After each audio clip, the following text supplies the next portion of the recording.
Good evening, everybody, or perhaps good afternoon or good morning, depending on your time zone. And welcome to this webinar, which we've organised as a pandemic-appropriate launch for the 3 animated films we've made about the phenomenon of lockdown dreams. It's a real shame that we can't offer you a glass of wine and snacks, as would be traditional at a launch event, but we hope to provide you with plenty of food for thought instead. I'm Liz Allison, the director of UCL's Psychoanalysis unit, and I'm joined this evening by 3 key members of the Lockdown Dreams project: Zara Hauptner-Sherwin and Vanshika Savla, former MSc students in the unit and now honorary research assistants, and Dr. Angela Barrett, the unit's research and communications officer. I'm really pleased that Connie Noble, the wonderful animator who brought our ideas to life, and Leo Garbutt, who's responsible for the music and sound effects on our long film, Uninvited Guests, are also with us this evening. And I believe Professors Daniel Pick and Rudy Vermote, 2 of the analysts featured in Uninvited Guests, are also in the audience tonight. Welcome, Daniel and Rudy. We shared the links to our films ahead of this webinar, and we hope you've all had a chance to watch them.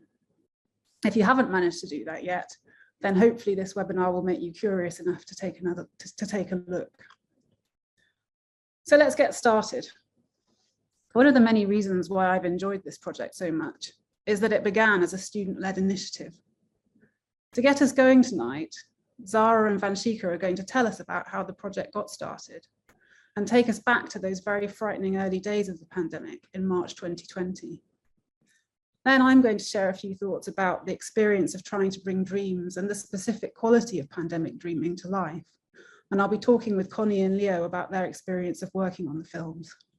Finally, Angela is going to provide a research update on our analysis of the data we collected, which is a work in progress. And then there'll be some time for your questions and comments. You'll have noticed that currently you're muted because of the number of people joining, but we'll be enabling the chat about 10 minutes before we open the floor to you. So feel free to post questions via that channel when it opens. And when we open up the discussion, you're also welcome to use the raise hand function, and we can spotlight you if you prefer to speak. We're really interested in your responses to the films, and we would love for you to share your thoughts about them either during the webinar or in the feedback form we'll be asking you to please take a few minutes to complete. But for now, over to Zara and Vanshika to take us back to a time that we might all wish to forget. Hi everyone, thanks for coming. So what I'm going to do at the beginning is just spend a few minutes here. I want to take us all back to a very strange and unnerving time at the very start of the pandemic. I want to briefly remind us all of the atmosphere, the anxiety, the fluctuating restrictions around at the time. It seems a long time ago now. We all have our personal experiences and memories of the pandemic. And many of us have been deeply changed by what's happened and who we may have lost. So I hope that this general introduction helps us get back into the collective mindset that created some of our dreams and the struggle that many of us experienced in what was repeatedly referred to as an unprecedented time. So this is quite UK focused. Just to take us back, it was in January 2020 that patient A landed in the UK, and that was the first confirmed case of COVID-19. By March, the government was advising people to stop non-essential contact. And for those of us in the UK, and we all have our own experiences of the countries that we were in, there was an unnerving atmosphere around when we felt, what's going to happen? We're not quite sure. By March, Boris Johnson, our Prime Minister, announced the first formal lockdown in the UK. And we were officially told to stay at home. Then followed phased lifting of lockdowns, introduction of regional tiers. We had various schemes to get us in and out of the house as government changed the guidelines, rule of 6. By October in 2020, the second UK lockdown was announced. And then the world continued to go in and out of tiered systems, local, national lockdowns for the next 2 years. And as I speak now, Shanghai's 5-week recent lockdown is being extended, and Beijing is tightening restrictions. So this is by no means over. There's sadly been a total of over 175,000 recorded COVID 19 deaths in the case so far. So here are some news headlines from the time. These are some front pages from the UK during the pandemic, and I've put these here to show the emotive language and the urgency of the rolling news. Terms like panic, crisis, national emergency, and death filled the airwaves. Stuck inside at home by government mandate, many of us were glued to the news as the situation unfolded. We were subject to an onslaught of terrifying reports as the virus raged around the world, and we were all anxious at what news the next day would bring. Okay, a little reminder of what were these lockdowns. So the phrase lockdown has been used since the 1970s about prisoners or psychiatric inmates who are in an extended period of confinement. The term lockdown quickly entered our language and it dictated our everyday lives. We all stayed at home. We looked to the government for rapidly changing guidelines about who we were allowed to meet, when we could leave our homes, or even when we could walk our dogs. Here you can see some of the government posters and messages, along with some social distancing signage as well. Lockdowns and the associated tier system included severe restrictions on our freedom. Some of these just included stay at home, planes grounded, travel stopped, and for some, a desperate scramble to get home as all the methods of travel ground to a halt. We had the government slogans, we had restrictions on visiting loved ones in care homes, which caused a lot of suffering for a lot of people. Medical appointments were restricted, women had to go into hospital to give birth alone, people had to have chemotherapy appointments alone, and under all of this, there was no idea when these lockdowns would end, when we could see our friends and family again. This resulted in a Christmas that had to be held on Zoom for many people in the UK. And there was a complete shift to online where possible, including for us at UCL. Okay, so here are just some striking images of daily life in lockdown. You can see here empty airports, empty central London. Therapy moved online where possible. There were daily press briefings, schools were closed. The government itself met on Zoom to do its business. We were being beamed images from around the world of hospitals being overwhelmed. And there was runs on supermarkets, including toilet rolls, which those of you who've seen our animations will see pop up in the animations. Along with this, there was paraphernalia of the pandemic. As governments desperately searched for PPE for NHS staff, carers and frontline workers, the rest of us incorporated social distancing, hand washing and face masks into our everyday life. We were told to disinfect surfaces and avoid touch at all costs, the most basic tactile human sense. So here you can see some of the signs and a real kind of terror and paranoia about contamination really from other people. So what did all this mean for us as students of psychoanalysis at the time? Well, at the UCL psychoanalysis unit, all lessons actually switched seamlessly, quickly online. Whilst at home behind our screens, a small group of us began to notice people were talking of experiencing exceptionally vivid dreams on social media. Alert to the importance of dreams ourselves as students of psychoanalysis, we decided to start collecting them, and we put a form up online inviting members of the public to share their dreams with us. We were overwhelmed by the response. The project was built on the belief that the dreams of this period were a special type of information or a record of the emotions and unconscious of the nation, and that they deserved to be collected or preserved in some way. We went on to have more than 500 dreams collected from around the world, and our project was in part inspired by Charlotte Barat's inspiring work, The Third Reich of Dreams, which many of you will be familiar with. Okay, so here are some old newspaper cuttings I've found on dreams. Just to give a bit of context, this is of course not the first time that dreams and their meanings had captured the public imagination and hit the headlines. Here's some examples that I've just taken from UK newspapers from 1850 up to about 1920 as an example of the fascination with dreams. Freud's The Interpretation of Dreams is one mighty contribution to a very long tradition of dream books that have been flourishing since the ancient Egyptians and Greeks and throughout.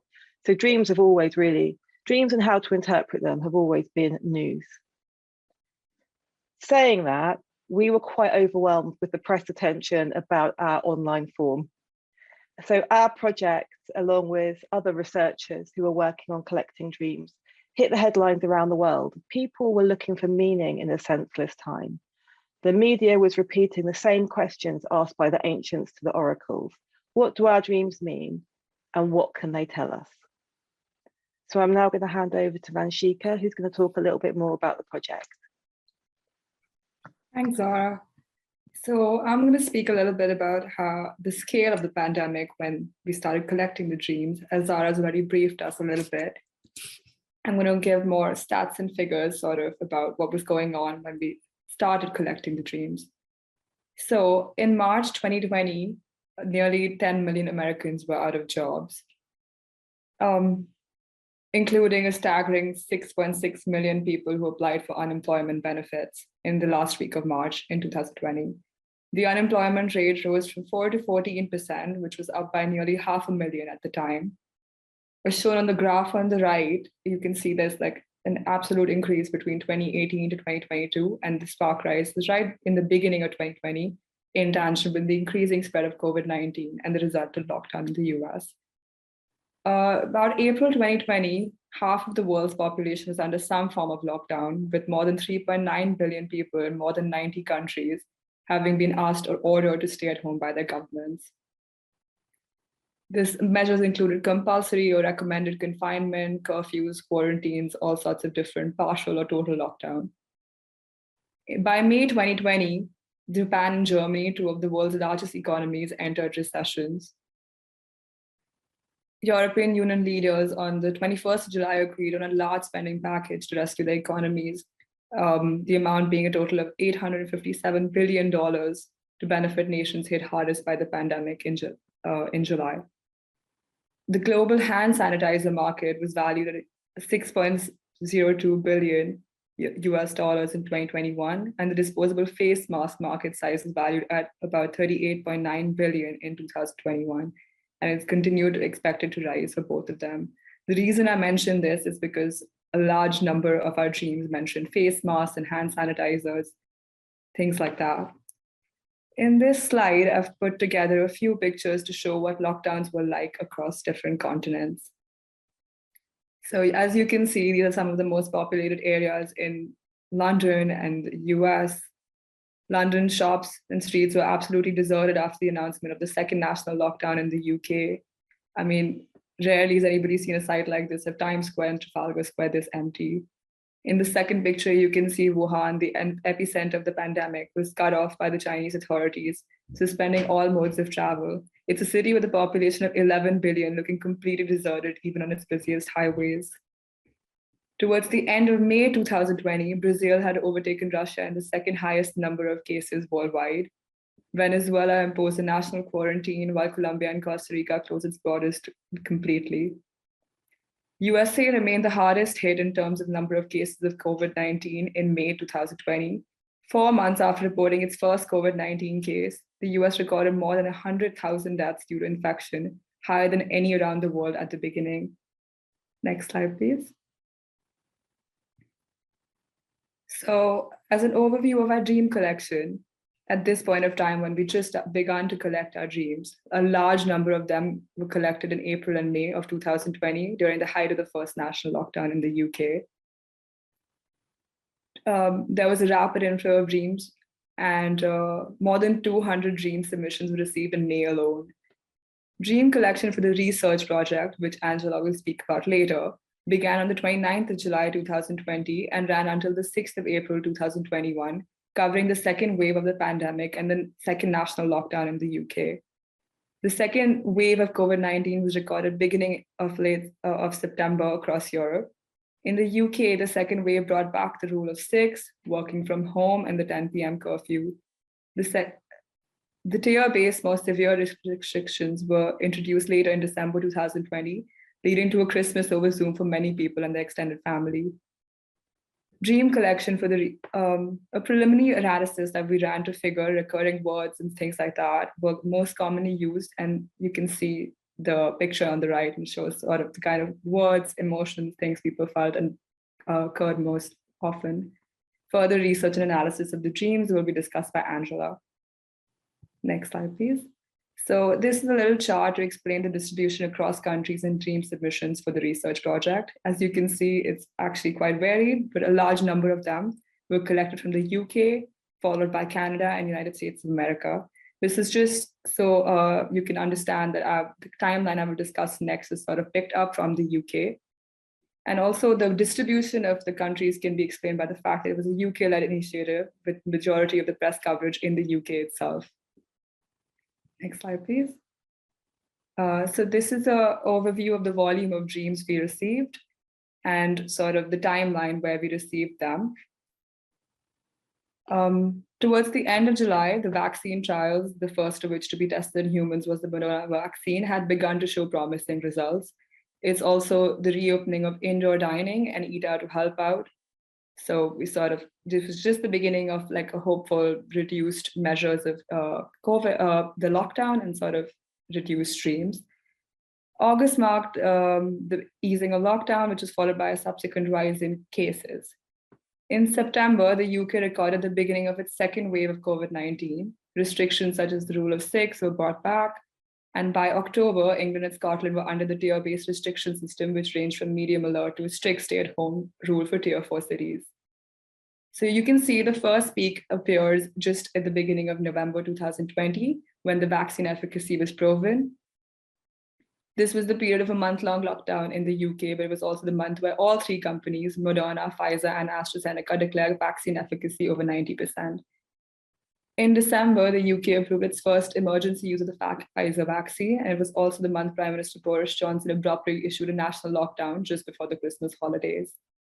The second and the highest peak we see in the dream submissions was in January, when the UK witnessed the peak of its COVID-related deaths, with more than 1,000 deaths being reported daily for over a week. A new variant of COVID-19 was recorded, which appeared to be more transmissible. Several countries closed their borders to the UK by this month. This is when we observed the second highest peak since July 2020. Following the month of January, we saw a consistent decline in the number of dream submissions as the lockdown measures were steadily reduced over the course of the next few months. After almost a year of dream collection, that's when we brought it to a close in the first week of April, with more than 200 dreams collected for our Lockdown Dreams project. So now I'm just going to discuss the project outcomes. We were impressed and thankful for the outpouring of dreams we received from the people across the span of our dream collection. The pandemic and the lockdown is a significant period in our history, and we felt it important to keep a record of this special time. Furthermore, we wanted to find ways to share these moving dreams with the public in a way that truly captured the essence and the atmosphere of the time.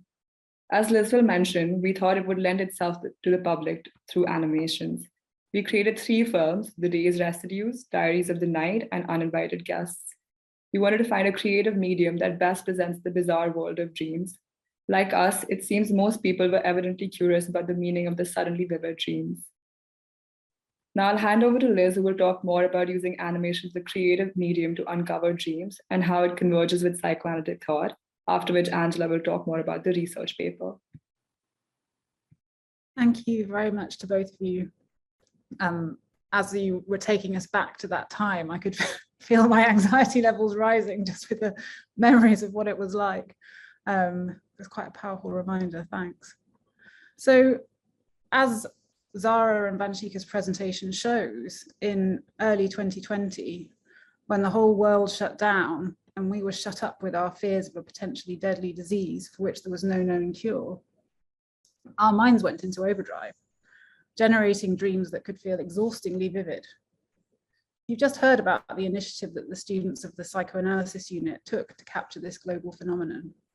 We were amazed by the response to their invitation to contribute dreams and the media interest in the project, and moved both by the immense curiosity that people obviously felt about what was going on in their minds, and by their evident conviction that it was somehow meaningful.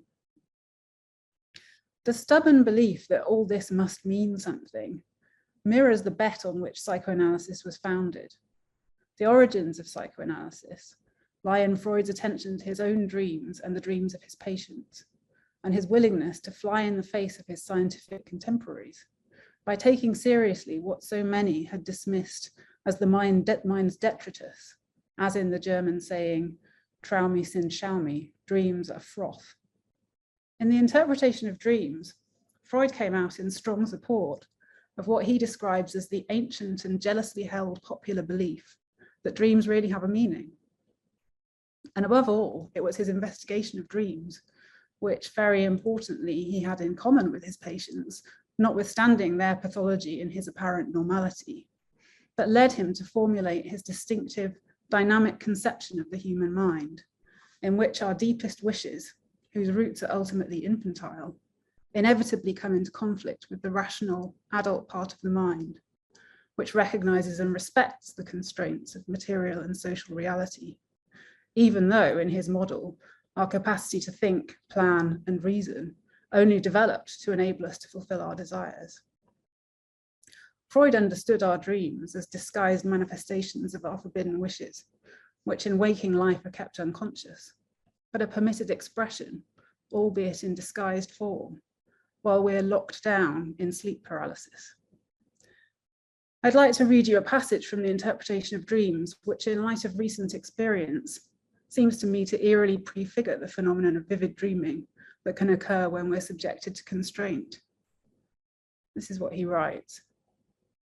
The censorship between the unconscious and the preconscious, the assumption of whose existence is positively forced on us by dreams, deserves to be recognized and respected as the watchman of our mental health. Must we not regard it, however, as an act of carelessness on the part of that watchman, that it relaxes its activities during the night? I think not. For even though this critical watchman goes to rest, it also shuts the door on the power of movement. No matter what impulses from the normally inhibited unconscious may prance upon the stage, we need feel no concern. They remain harmless, since they're unable to set in motion the motor apparatus by which alone they might modify the external world. The state of sleep guarantees the security of the citadel that must be guarded. End of quote. Because the citadel is secure, locked down in sleep, we could say, the dream show can go on. The rich, evocative, sometimes disturbing, sometimes funny, quirky, and diverse dream material that came flooding into the Lockdown Dreams database provided us with a striking reminder of the mind's immense creativity, even in the darkest times. But what were we going to do with all this material?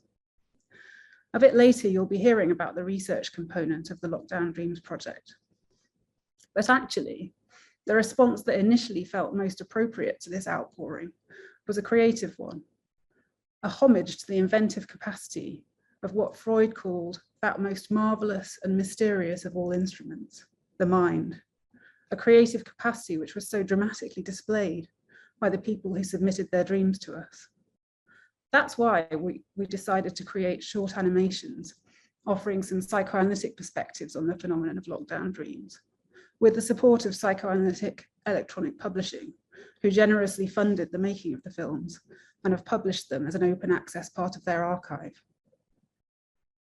So why animations? Many commentators have noted that cinema and psychoanalysis have their origins in approximately the same historical period, around the turn of the 20th century, and that some of the key psychoanalytic concepts have cinematic resonances. You might want to look at the writing of Andrea Sabadini and Vicky Lebeau on this topic. For example, in psychoanalysis, we talk about projections and screen memories, and film enables a break with the unities of time and space enforced by classical theatre, allowing for the deployment of the mechanisms of the dream work that Freud described in the interpretation of dreams: condensation, displacement, symbolic expression, and distortions of time and space. Hollywood has often been described as a dream factory.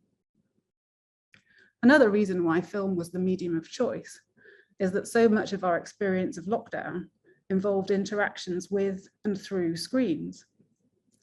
And then the playfulness of animation lent itself particularly well to the quirkiness of a lot of our material, It allowed for transitions and transformations that a more realistic approach would have made extremely difficult. And maybe it also provided a necessary counterpoint to the darkness of some of the feelings being expressed, just like dreams do. When Freud was writing the interpretation of dreams, his close friend and confidante Wilhelm Fliess complained that the book contained far too many terrible jokes because the clue to the meaning of a dream is so often found via a pun. Freud's English translator, James Strachey, struggled with the difficulty of translating the dreams where this was the case, and he apologized to his English readers for having taken what he calls the pedantic and tiresome approach of keeping the original German pun and laboriously explaining it in a square bracket or footnote.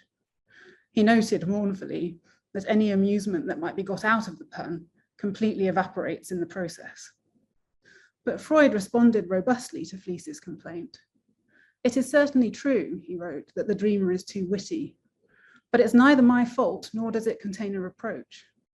All dreamers are equally insufferably witty, and they need to be, because they're under pressure and the direct route is barred to them. For the two short films, we took inspiration from a handful of the dreams that seemed particularly evocative to us. If you haven't found them already, you can find details of these dreams on lockdowndreams.com. If you go to that website and click on the dream collection link, then you can click on the images, which you'll see correspond to some of the images in the films. For the longer film, we shared a selection of some of the dreams we'd collected with the participating analysts and invited their reflections and responses rather than asking them any specific questions. You might say that we invited their free associations. They individually recorded their thoughts on their phones and shared the recordings with us. None of them had any idea of what the others would say. We then combined these, in some cases cutting the recordings into snippets and then piecing them together in different combinations to create an imaginary scene in which ultimately the 6 participants come together. It has occurred to me that the work we did on the film is not dissimilar to the process of construction of a dream as Freud described it, in which the whole mass of the dream thoughts is brought under the pressure of the dream work, and its elements are turned about, broken into fragments, and jammed together, almost like pack ice. But then again, is it more like what Freud described as secondary revision, in which incoherence is smoothed out to create a narrative with superficial coherence? This is a question we could discuss, but I think my provisional answer would be that to come down too hard on the side of conscious intentionality underestimates the point that we try to emphasize in all the 3 films. That is that from a psychoanalytic perspective, the ego is not master in its own house. That is, we didn't fully know what we were doing. I'll give one example to illustrate this. In The Day's Residues, there's a scene where a purple rabbit is nibbling on some leaves, and there's then a close-up of the contents of its stomach, undigested. It was only when I watched this sequence that I realized how it resonates with the metaphor of digestion, used most powerfully by Wilfred Bion to describe how the mind strives to come to terms with unpalatable reality. Bion also emphasized the important point that often 2 minds are needed to think unthinkable thoughts and digest difficult experiences. Working on this project has been an experience of a collective of minds coming together, which for me anyway, was a really important antidote to the isolation of lockdown. So now I want to invite 2 of our most important collaborators onto the virtual stage, Connie Noble, our animator, and Leo Garbutt, who was responsible for the music and the sound effects on the long films. Welcome, Leo and Connie. So maybe I could start by just asking you to say a little bit about why you were initially drawn to this project, of all the things that you could have been spending your time doing. You chose us, which we're very pleased about, but I was just interested in what might have appealed to you about it. Connie, you go ahead. Well, I think from my side, I think like everyone here, I'm sure everyone in the world, I think I also had some, weird lockdown dreams.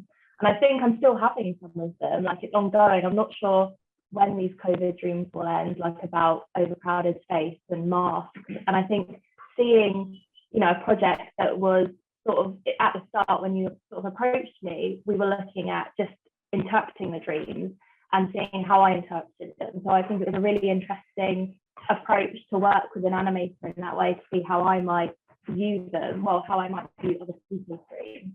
But from my side, yeah, that was it, because I'd experienced it, which is great. Thanks.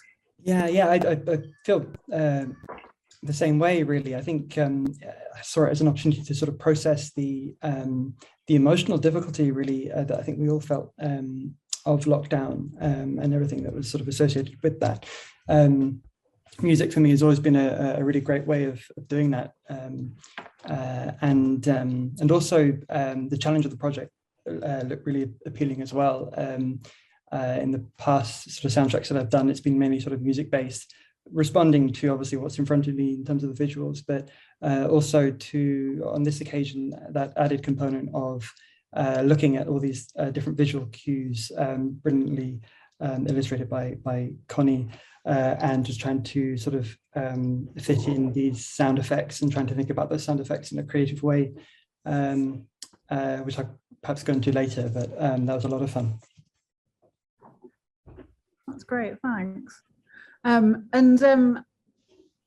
sure some people will be quite interested in the kind of more technical side of what you did. And I was just wondering, Connie, whether you could say something about what the more challenging aspects of the animation process were with these films. I think, apart from our constant perseveration on how Freud should look. Well, I was going to say, I think the main thing is sort of, you know, recreating people who exist in real life. So, for example, Rudy, Daniel, Liz on this call, actually illustrating people who exist rather than just people in my brain who I've thought up.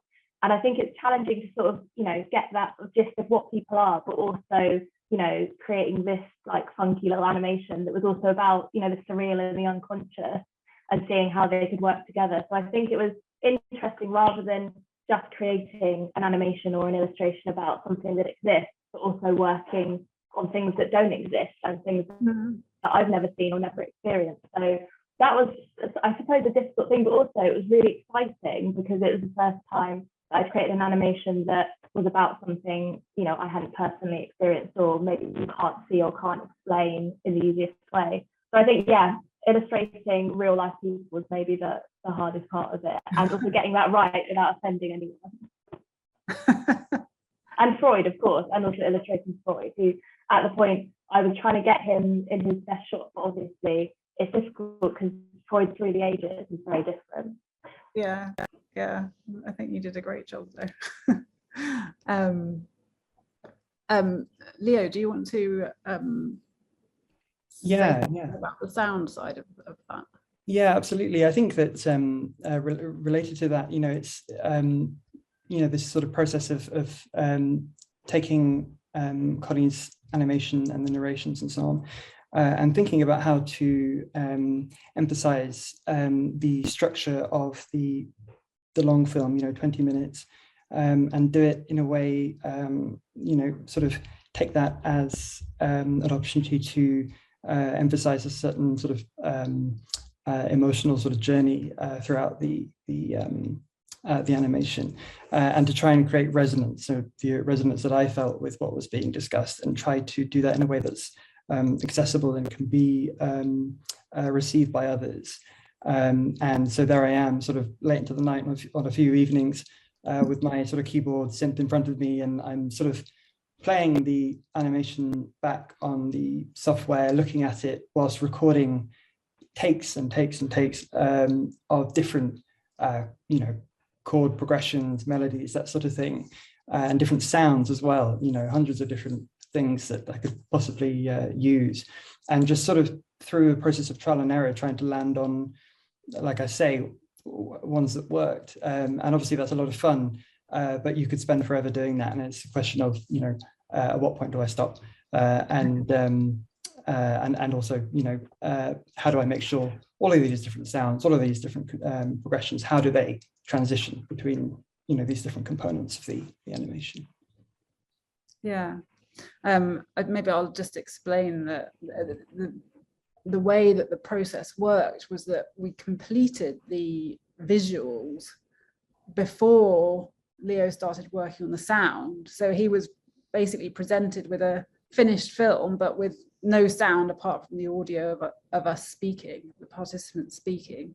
And then he kind of built the soundtrack around that. I think I was sort of thinking about how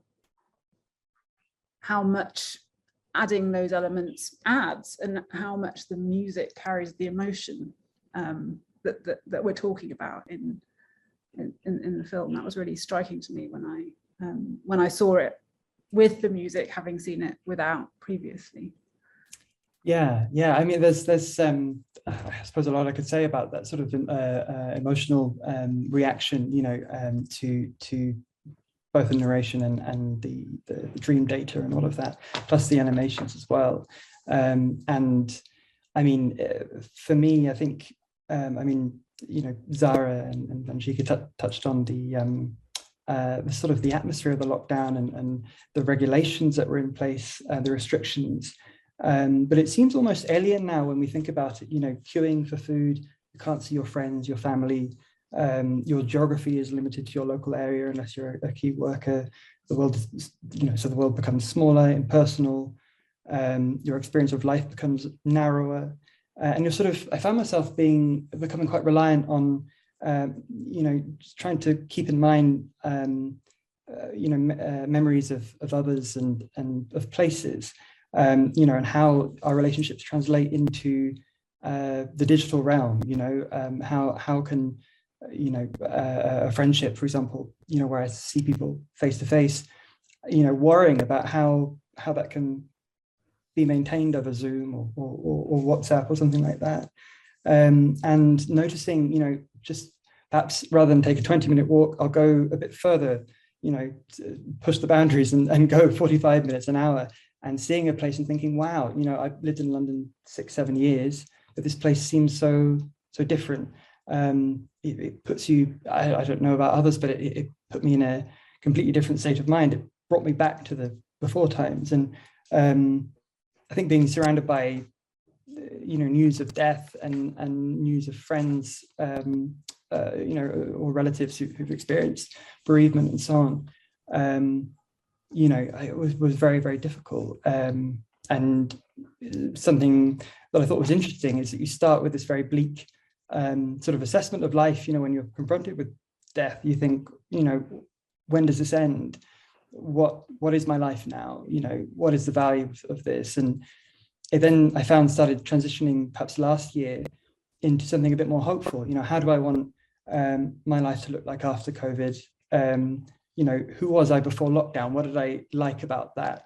And how do I want society to improve now? I think we've all had ideas about this, and it's got these parallels with World War II after that, and thinking about the sense of the collective sense of wanting something different.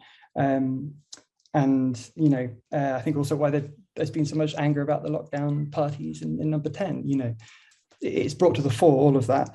I think people's emotional and sadness about that experience of lockdown.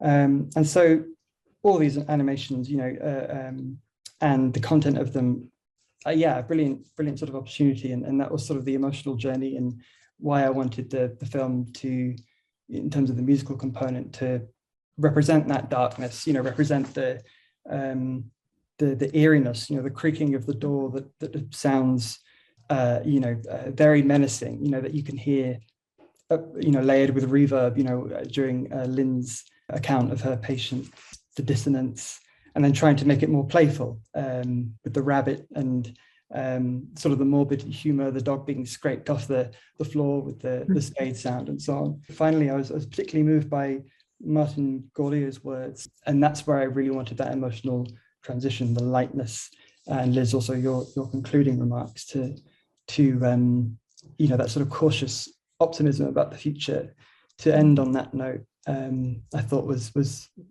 fantastic, and I think to try and accentuate that with the music, to leave people with a sense of hope and what we want the world to be. Yeah, as you were talking, I was thinking that, you know, sometimes when I reflect back on that time, it's like thinking about a bad dream. And then you realize, oh no, that was real. that really happened. And sometimes that kind of feeling of, is it real or am I dreaming all this, can still come back.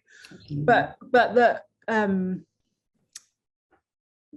maybe now it's more possible to have a sense of all of that as having been in the past and there being a future. And maybe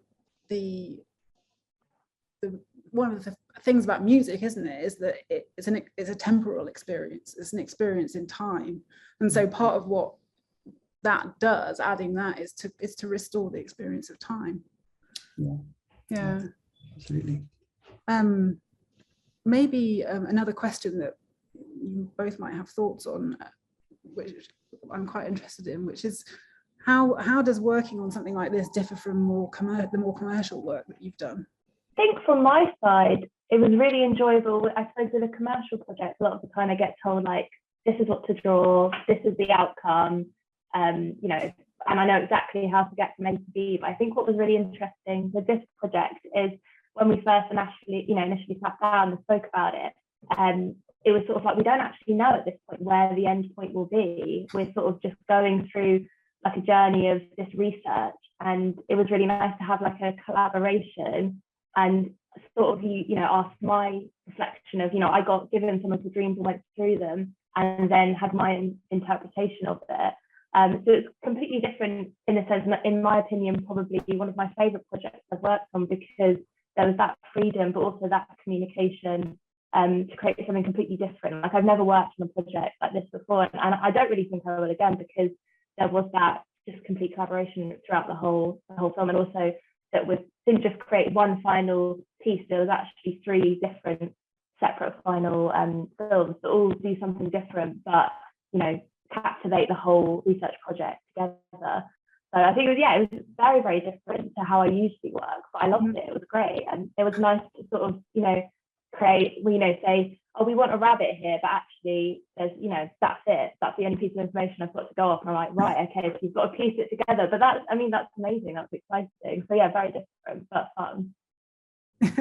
Yeah, and Connie added elements in that none of us had thought of. So, for example, there's that bit in the long film where Daniel is speaking about the dream of the botanical monograph, and there's this image on the screen at that point of a flower, and then you see the roots kind of spreading out below the flower,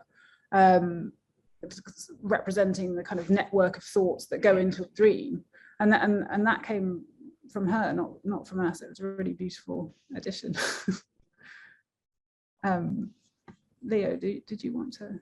Yeah, I think you know, in terms of the commercial comparison, it's I found that you know, you always want to make it sort of upbeat, and it always ends up being a little bit sort of repetitive, a little bit of progression, but you just don't want to get in the way of whatever they're sort of putting on screen to promote. And so although I have had freedom there, it's, you know, within that freedom, and you know, it doesn't have the same sort of flexibility, the dynamics that a project like this would invite, especially one of this length as well, which has been a great opportunity to be involved with. And, you know, the only comparison I could make with a previous soundtrack of this sort of type was a soundtrack for a dementia wellbeing project in Camden, North London, and you know, it was again sort of that transition of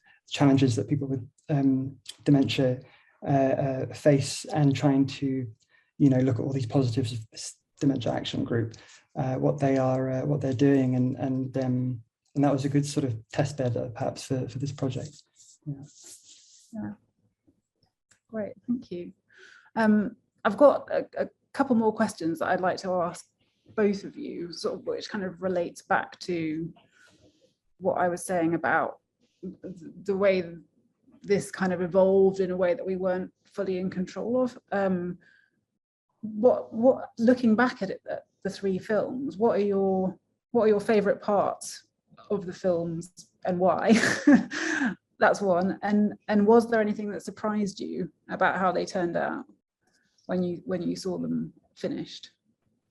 I think from my end, my favorite parts were animating other people's dreams, because I think there's not like a clear narrative, and we sort of had the dreams and we were sort of intersectioning them throughout the film. So when I was working on them, I wasn't working in like a linear order. So it was just really fun to like take a small snippet, for example, like, you know, the rabbit's stomach, and animate the swirling bits of that part. Or, for example, looking at the characters and how they might behave in a certain situation. And like, for example, when we're looking at Daniel's screen and there's like computer pop-ups, and just adding elements, you know, on there that might not make sense if they were just sat on their own, but with the script and the sound, they sort of all made sense together. So I love animating those bits, and also all the different foods and lockdown foods, because I think like pasta, bread, yeast, all these things that are just so like synonymous with the lockdown, like they're just what everyone bought, you know, toilet paper, all these different things. They were my favorite parts to animate. And I think what surprised me is after creating the films, a lot of the time on commercial projects I'm working on, I don't want to look at the stuff I've created afterwards. I'm like, once it's done, I'm like, I can't look at it anymore. It's been too long, like it's gone. But it was really great with these films that I still find myself going back and just watching bits and just seeing, you know, at that present time, what we were talking about and what we were creating. And especially, you know, since Leo added the sound, like seeing this whole new, you know, light to it, and this emotion. So I think it's really surprising that I actually want to go back and watch stuff I've created rather than block it out of my brain forever and never look at it again. I think the best thing I can do perhaps is just comment on the first two, so the short films, in terms of what my favorite parts were. And I think I remember sending you an email, Liz, just sort of with my sort of instant reaction. And I think what I said in that was about just how it had perfectly, you know, balanced the this thing about, you know, the darkness and the sense of inquiry and mystery about dreams, with this sort of playfulness, you know, that was brought about by Connie's animations, and also the soundtrack writer for those two, Tobias Withers, who did a brilliant job. I thought that the tone, the approach, in terms of the music, the animation, but also the narration and all of that, I thought was brilliant. And I suppose in terms of what surprised me, I guess I should talk about, you know, the visuals as I received them, with Connie's approach to visualizing what was being talked about. I really love that it was done in this very sort of playful way, really. I think that, you know, it would have been easy to have done something that, you know, that really went quite dark, you know, but actually I think by keeping it light and keeping it, you know, in that way, made it very accessible. You didn't go away feeling this sort of sense of heaviness through what you'd watched. You know, it was my job to perhaps make people feel a bit depressed, but but it was yeah, it was yeah, I suppose that's what surprised me. Yeah, thank you. One of the things that I like most about them is the playfulness, I think.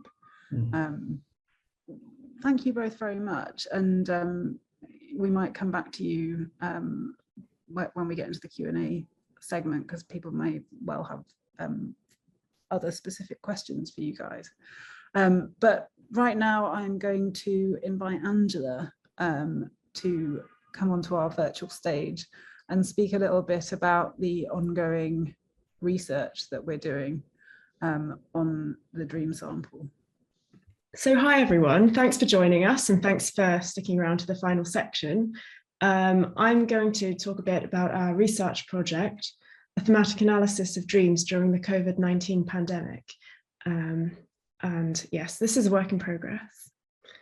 So to pick up from Vanshika's introduction, our data collection period ran from July 2020 to April 2021. And during this time, we received over 200 dreams, and these came in from 21 different countries. with just over 80% coming from the UK, US, and Canada. And in addition to collecting descriptions of the dreams, we also collected measures of anxiety and depression using the GAD-9 and PHQ-9, GAD-7 and PHQ-9, and over 90% of participants completed these.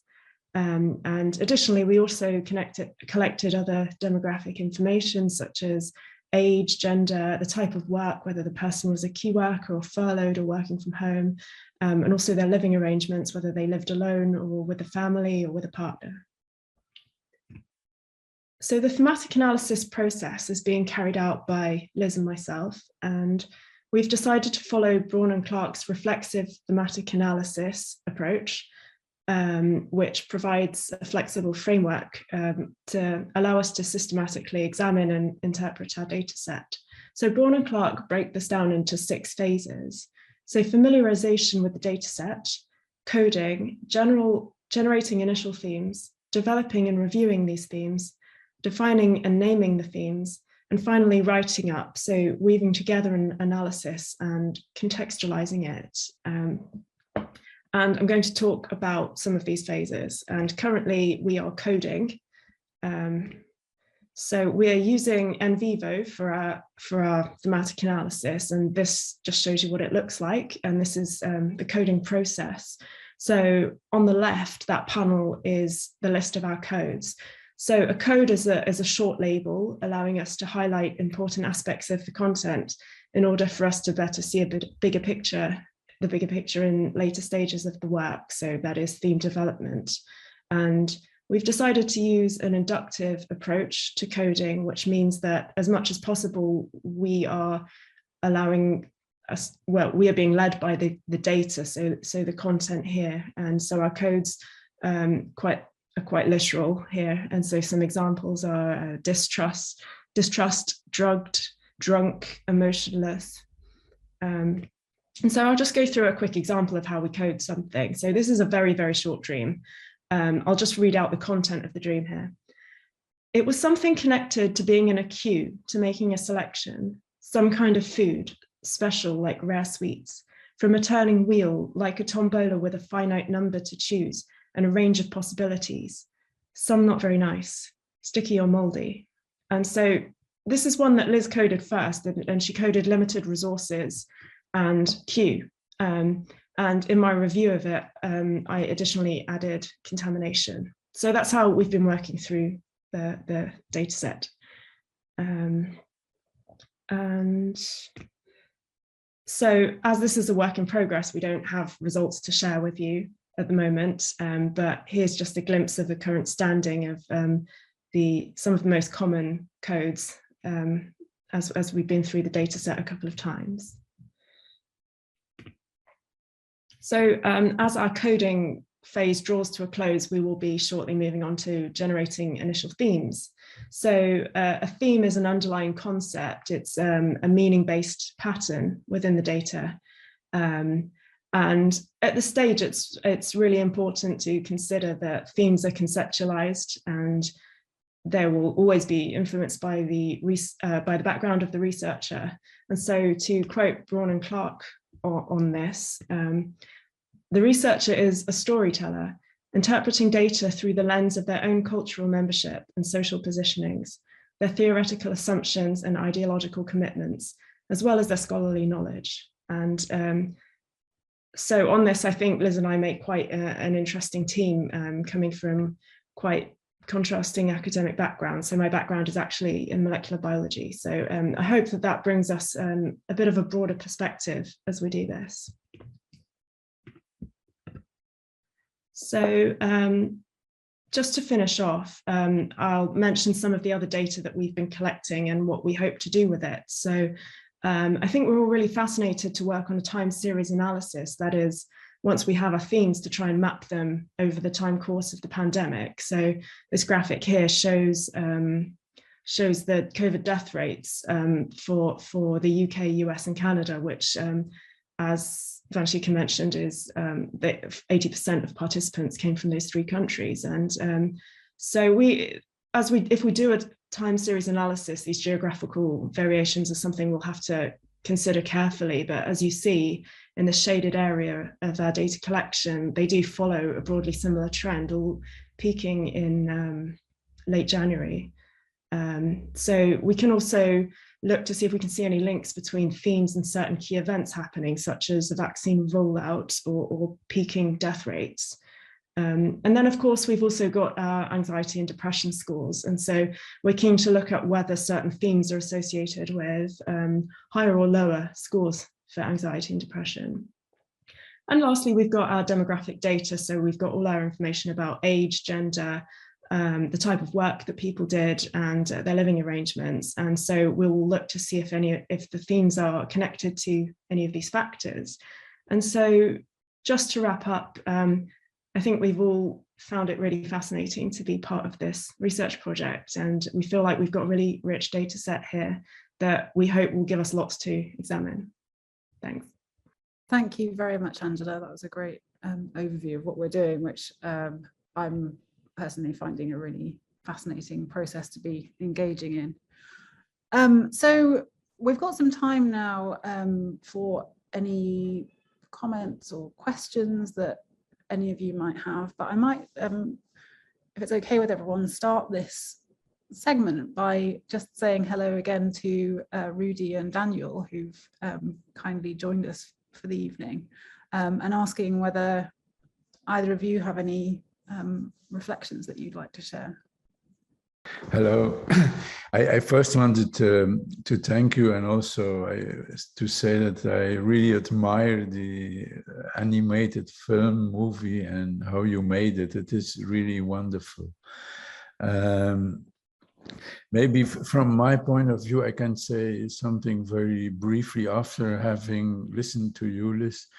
I think what I do as an analyst is I use different, you could say, dimensions to listen to dreams. First, of course, the Freudian dimension with wishes, conflicts, symbols, and especially we learn from Freud the language of dreams and how you can understand it. But then, of course, you had Klein, which makes of the dream like a movie, a theater full of characters that reflect transference, countertransfers, and internal figures. Then we had Bion, which is very important, of course, the psychic processing of what we see, what we live through, and how we can deal with it, and how it is very different in each person. And that is, of course, very, very important. And that you see reflected in the dreams that you gave us to read. But what I learned from the dreams, as we had no background, and that to me is very important. And I just want to say one word about that. That is that actually we have the conscious part of our ego, but we do not know reality. We construct it with this conscious part. But the largest part of the ego, with which we perceive and try to give meaning, is completely unconscious. And in seeing, listening to, or reading these dreams without background, I was really struck by how realistic these dreams were. It was like people I had the impression that people felt very vividly and bodily the real danger, more probably than they did in a conscious way. And I must say, I was really amazed by it. And since then, I even pay, I think, more attention to, when I listen to dreams, to the reality of it, often how, as Freud already said, that with our dreams, we have an intuition that with which we are in contact with what is happening, and which is warning us often also. And it's like dreams put that in images, and I think in these COVID dreams, to me, it was clear how often much more than I think patients were aware of with their conscious ego, there were really a lot of warning signs in these dreams. Thank you, Liz. Thank you. Thank you very much, Rudy. It seems like you're saying both that this collection of dreams has a specific quality, but also that maybe there's something about that wakes us up to the quality of dreams more generally that we might have underestimated before. I think so. And if you look at the thematic frequency that you just gave, there's so much reality in it also, in these themes actually. But of course, as Pharaoh said in the movie, there are an infinite number of meanings in dreams, so that's only just a small part. Thank you. Thank you. Daniel, hello. Just to echo Rudy, really, I mean, just to congratulate all of you involved, both in the project and in the films, really. I thought I learned enough at Birkbeck doing a sort of academics filmmaking course at the film unit to not to be able to make films, but to appreciate better the skill and, you know, all the different layers, the tracks.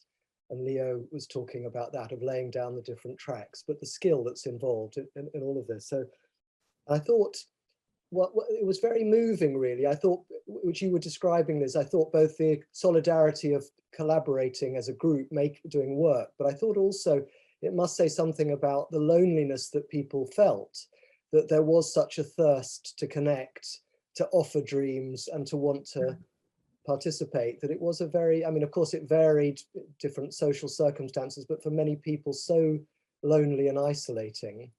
I did wonder, listening to you all, just what it was like for babies and small children as well, in a sort of masked world, and in this very sort of eerie, silent, those streetscapes, but, you know, maybe enchanting, and something that people had a sense of something magical as well, didn't they, often about the streets and something kind of strange, uncanny.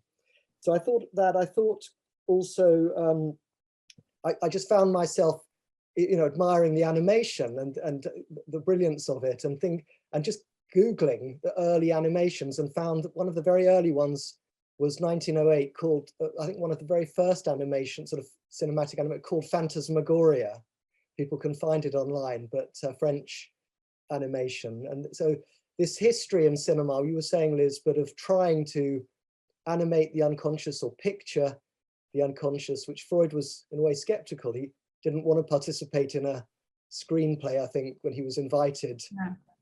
Yeah. But, you know, some of his colleagues did, Secrets of a Soul, and then thinking, you know, just these attempts to picture, you know, like Spellbound, the movie, or David Lynch movies. You just sort of thought, anyway, this contribution, part of this tradition of trying to sort of do something with our dream life, that just seems so rich, really. So there we are. That's, I mean, you know, I have other thoughts, but I think for all of us, it just sort of generates lots of rich thoughts, really, about our dream life and our thirst to connect with other people, perhaps in sharing our dreams. Yeah, thank you. I remember it, you know, just before all the schools closed in the first lockdown, my son was traveling with his dad on a train, and, you know, there weren't many people on the train. It was the streets and public transport, everything was emptying. And he was 9 at the time. He said to his dad, "Is this going to be something that's in the history books?" And his dad said, yeah, this is going to be in the history books.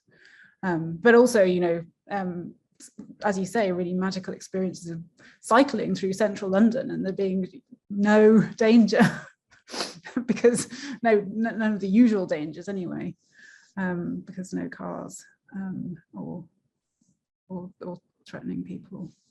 Thank you both very much. I see there's a few questions in the chat.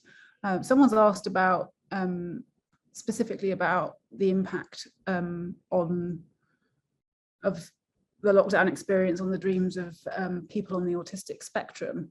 That would indeed be very interesting to look at, but it's not. We don't have the data for that, because we didn't specifically ask about whether people have neurodiversity. So unfortunately, it's not something that our project would be able to cover. And somebody else has noted that we don't have any dreams in our collection from Africa, which is very true, and reflects something that we'd all do well to be mindful of, which is that not everyone's experience of the pandemic has been the same. There've been massive differences, and one of the big differences, of course, is access to the technologies that we've needed to stay connected, as well as the all the variations in infection rates and different circumstances in different countries. It is very West biased, the sample as a whole, and that's a limitation of the data. So thank you so much, everybody, for joining us. I do hope that you enjoyed the films. If you've watched them, if you haven't had a chance yet, do take a look, and we'd love you if you have a moment to share any feedback that you have about this event with us, because we're always trying to find ways of improving and doing better. Thank you all very much indeed, and good afternoon or good night, depending on where you are. Thank you.